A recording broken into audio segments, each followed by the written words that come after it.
Hi, I'm Dr. Bertice Berry, and I need to tell you a story. This is a story I've been needing to tell for quite some time, but I was really mulling it over in my mind and whether or not I would tell it and how I would tell it and should it be told and is this something you should just keep to yourself? I think I need to tell it. I have difficulty sometimes with pronouns. Not the gender identifying pronouns. I don't have a problem with those at all.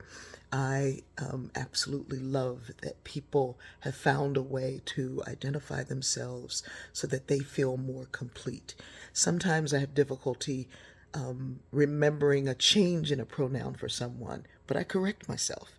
And almost always, that correction is seen as an attempt to be more loving.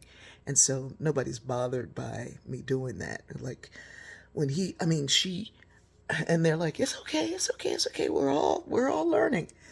And it's love, it's love. And when you're close enough, it's okay. It's not that the gender identifying pronouns, they, we, none of that is a problem. They, them is not a problem at all. The problem I have is I, we. I, we. I've noticed when particularly women want to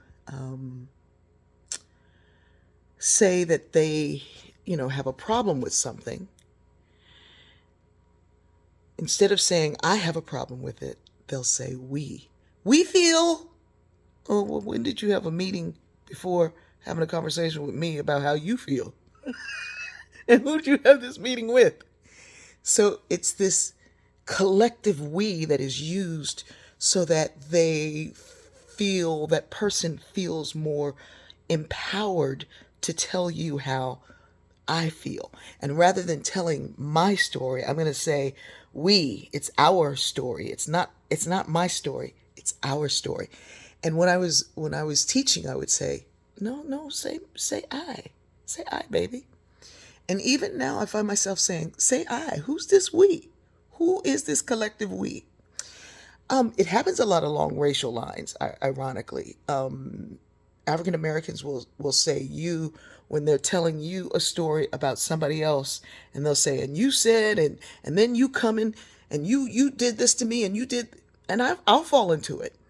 And it's interesting because it's not you, the person that you're talking to. You're talking about this person over here, but you slip into a conversation with that person as if you are actually speaking to the person. And I'm like, who do you? Who do you? I didn't do that. But white women will say we when they mean I, as if I'm not strong enough to say this on my own. So we think that you should do this for we. It is a fascinating observation. I find men will say I when we did the work.